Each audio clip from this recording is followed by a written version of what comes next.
Les Croates quand même ont beaucoup de mal à progresser et aller vers le camp français. Martin Terrier qui cherche devant lui Mateta. Ballon récupéré par Ikoné qui lance Ballo Touré, son partenaire lillois. Ça revient sur Guendouzi. Ikoné.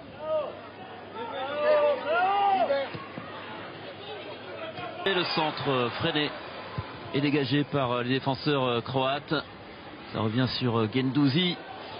Jonathan Ikoné.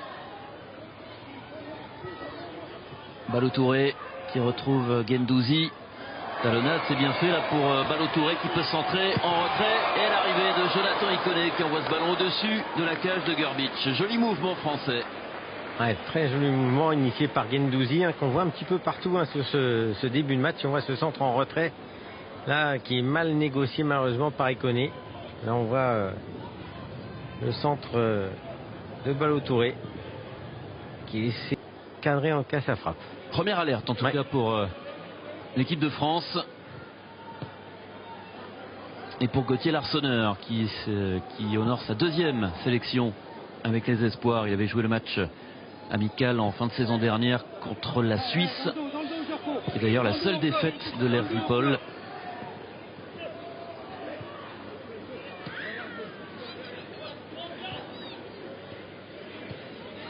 Guendouzi avec Issa Diop, ballon écarté à droite pour Marcus. L'an passé en Ligue 2 avec 19 buts marqués. Il est en Allemagne aujourd'hui en Bundesliga où il le joue aussi, même s'il marque un peu moins. 3 buts depuis le début de la saison. C'est son premier avec les Bleuets. Ballon. Au niveau défensif comme au niveau offensif. Avec Marcus Coco là qui trouve Martin Terrier, le décalage pour Ikoné justement. Guendouzi là, la remise était pas suffisamment appuyée pour Matteo Guendouzi. Ouais, c'est dommage, Ikoné aurait dû tenter sa chance, ça a été dans une position favorable. Touzard pour Guendouzi qui touche beaucoup de ballons depuis le début de ce match. C'est intéressant.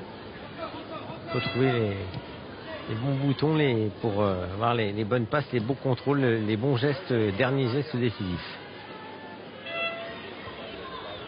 Et pour l'instant l'équipe de France qui garde son sérieux, toute sa détermination pour garder le ballon, pour continuer de dominer cette équipe croate.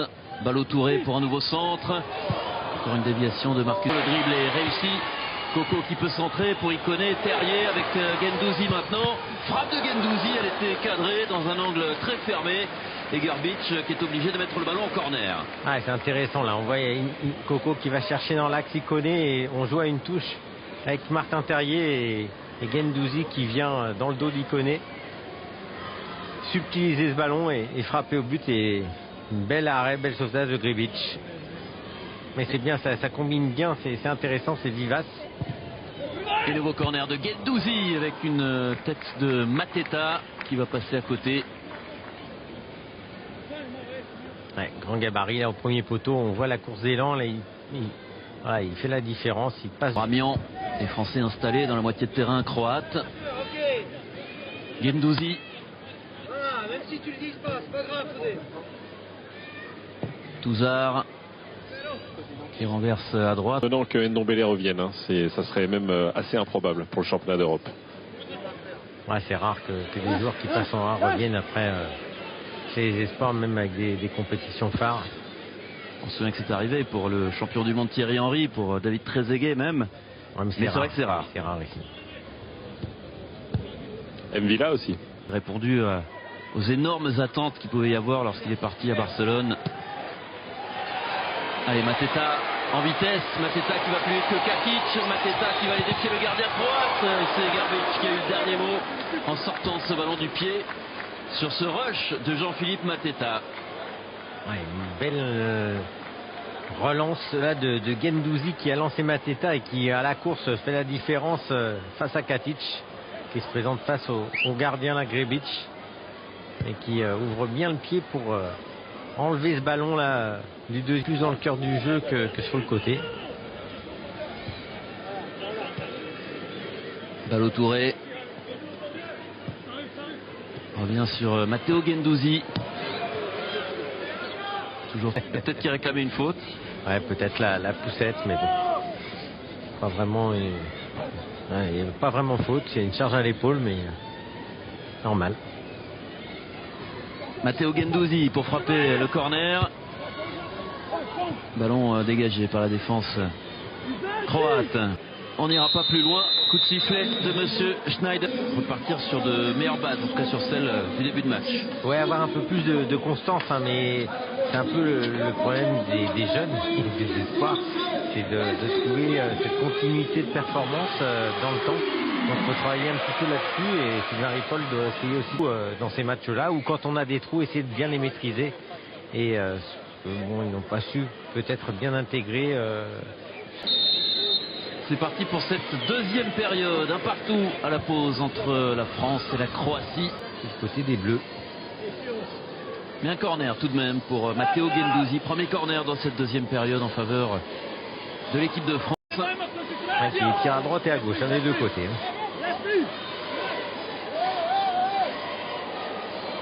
Martin Terrier devant le but. Le corner tiré au deuxième poteau. Il était seul. Moussa Niakhaté. Il n'a pas pu rabattre ce ballon vers le but. Un coup franc, corner au deuxième poteau, malheureusement un peu trop haut et pas très bien placé là, Niakhaté, pour pouvoir déposséder du ballon. Halilovic qui réclamait une main. Et qui a bien été pris en tenaille là. Coco contré. Ballon sorti par les Croates. Guendouzi. Faute grossière et carton probable. Oui, certainement. Il était battu. La faute sur Ivan Uzek. On n'a pas le droit. Ah non, il n'est pas du tout attaquant. Il est même latéral droit. Latéral droit, et c'est un peu une situation à une faute sur Guendouzi. C'est incroyable de voir avec quelle facilité il a pu marquer au cœur d'une défense française. Ouais, apathique. Oui, apathique, mais qui était en supérieur sur Fodé Ballo-Touré. Arrivée de Guendouzi. Ouais, bon ballon de Guendouzi pour Mateta. Jean-Philippe Mateta qui est pour l'instant fermé. Ballo-Touré le centre. Bien joué, Grbić devant Ikoné dans ce match. Il est décisif. Corner de Guendouzi. C'est au premier poteau. Halilovic qui en retrait. Issa Diop qui a récupéré le brassard de capitaine de Lucas Touzard. C'est un signe fort pour un joueur qui n'avait pas été appelé depuis longtemps. Alors il faut mettre ce ballon au sol. Ivan Uzek le fait, mais le rend à Guendouzi. Guendouzi qui perce avec Bamba. Bamba retrouve Guendouzi là qui mystifie la défense croate de masse, le centre en retrait Coco, et c'est effectivement Ikoné qui sort ce ballon, qui prenait le chemin des filets croates. Sur la ligne. Voilà, on voit le dédoublement. Guendouzi qui fait la différence, ce centre en retrait, ce contrôle de Marcus Coco, cette frappe, et Ikoné qui vient. Ballon finalement dégagé, pas pour longtemps. Guendouzi à la récupération pour l'équipe de France. Matteo Guendouzi qui décale à droite. Nordi Mukiele. Centre de Mukiele avec une tête et un but. Et voilà l'égalisation de Jonathan Bamba pour l'équipe de France. Les Français récompensés, ils ont poussé, ils ont continué d'attaquer. Et ça fait donc de partout grâce à Bamba. Ouais, c'est mérité, superbe action encore collective, beaucoup de pression sur le camp croate, et un bon décalage de Guendouzi là pour Mukiele. Et on voit ce centre, et surtout Bamba qui va évidemment gaiement, voilà, et qui va donner ce coup de plafond là dans le petit filet de Grbić. Mais totalement mérité pour les Bleuets. Voilà, on voit beaucoup de têtes ras du poteau. Et physiquement, on sent que c'est très compliqué pour les Croates qui ont vraiment besoin de reprendre leur souffle. Le problème, c'est qu'ils n'en ont pas l'occasion parce que les vagues bleues déferlent devant les buts de Grbić. Ouais, c'est ce qu'on a dit, Ludovic, il a opéré seulement 2 changements. Le sélectionneur Nenad Gračan, pendant que les Français ont quasiment Marcus Coco. Aïe, aïe, aïe, aïe, aïe. Mauvaise passe d'Ensoki pour Guendouzi. Avec les apparitions d'Ensoki, de Guendouzi et de Sissoko ce soir, Sylvain Ripoll, il en est à 49 joueurs utilisés depuis sa prise de fonction en juin 2017, en un an et demi. Bon, on ne peut pas dire qu'il n'y aura C'est pas dire le balayé réservoir. la génération. Il a utilisé vraiment beaucoup de joueurs avant de trouver un noyau.